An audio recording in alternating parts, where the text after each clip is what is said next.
श्री गुरुदेव दत्त. श्री स्वामी समर्थ. चिंतेची पेटी आणि समाधानाचा दिवा. रात्रीचे 10:30 वाजले होते. संपूर्ण घर शांत होतं. फक्त एका खोलीत दिवा चालू होता. त्या खोलीत बसला होता अमोल. समोर बँकेचे कागद, EMIचे मेसेज, ऑफिसचा ताण आणि मनात हजारो विचार.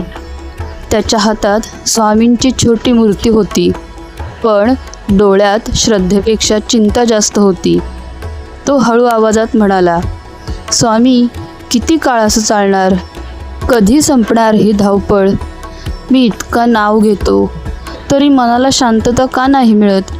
इतक्यात त्याची नजर भिंतीवर टांगलेल्या एका जुन्या पिशवीकडे गेली. ती पिशवी त्याच्या आजीची होती. आजी नेहमी म्हणायची, माणूस चिंता जास्त आणि समाधान कमी साठवतो. त्या रात्री अचानक त्याला आजीची आठवण झाली. दुसऱ्या दिवशी अमोल गावाकडे गेला.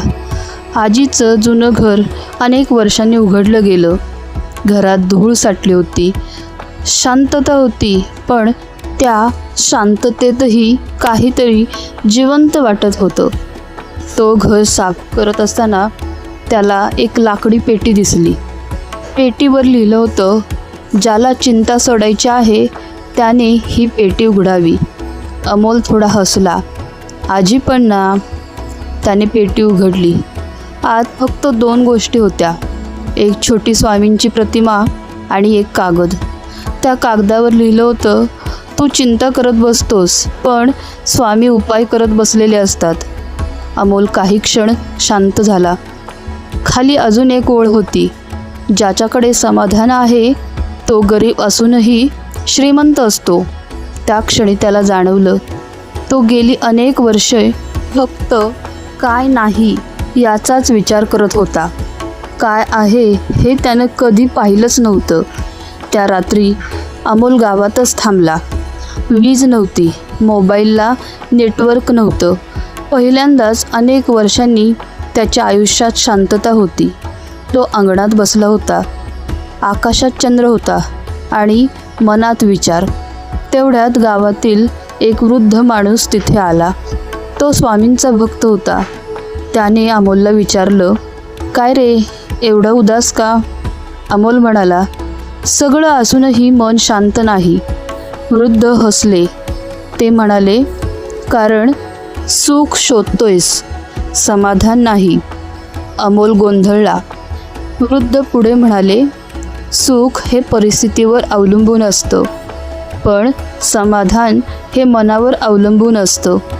काही लोकांकडे लाखो रुपये असतात तरी चिंता संपत नाही, आणि काही लोक 2 वेळच्या भाकरीतही आनंदाने श्री स्वामी समर्थ म्हणतात. मग त्यांनी एक विचित्र गोष्ट सांगितली. ते म्हणाले, माझ्याकडे एक काळी पेटी होती. त्या पेटीत मी माझ्या सगळ्या चिंता लिहून ठेवायचो. पैशांची चिंता, मुलांची चिंता, आजारीपणाची चिंता. पण एक दिवस लक्षात आलं, त्या पेटीतल्या बहुतेक चिंता कधी खऱ्याच घडल्या नाहीत. अमोल शांतपणे ऐकत होता.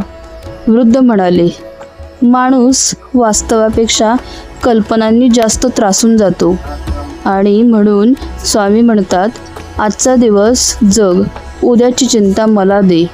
त्या रात्री अमोलने पहिल्यांदाच मोबाईल बाजूला ठेवला. EMIचे मेसेजेस बंद केले आणि फक्त डोळे मिटून नाम घेत बसला. श्री स्वामी समर्थ, श्री स्वामी समर्थ. काही वेळाने त्याच्या मनात एक विचित्र शांतता उतरली. समस्या तिथेच होत्या, पण मन बदललं होतं. काही महिन्यांनी अमोलच्या आयुष्यात फार मोठा चमत्कार झाला नाही. तो अचानक करोडपतीही झाला नाही, पण एक गोष्ट बदलली. तो चिंता करणं कमी करून समाधान मानायला शिकला. आणि आश्चर्य म्हणजे, ज्या गोष्टींसाठी तो रात्रभर जागायचा त्या हळूहळू मार्गी लागू लागल्या. कारण मन शांत झालं की स्वामींचे संकेत ऐकू यायला लागतात. कथेचा खरा अर्थ, चिंता म्हणजे भविष्याची भीती, आणि समाधान म्हणजे स्वामींवरचा विश्वास. ज्याच्या मनात समाधान असतं त्याच्याकडे परिस्थिती काहीही असो शांतता असते. म्हणून चिंता करण्यापेक्षा स्वामींवर सोपवून समाधान मानलं पाहिजे. कारण जिथे समाधान असतं तिथे स्वामी स्वतः निवांत बसलेले असतात. आपल्याला ही कथा आवडली असेल तर चॅनलला लाईक, शेअर आणि सबस्क्राईब करायला विसरू नका. धन्यवाद.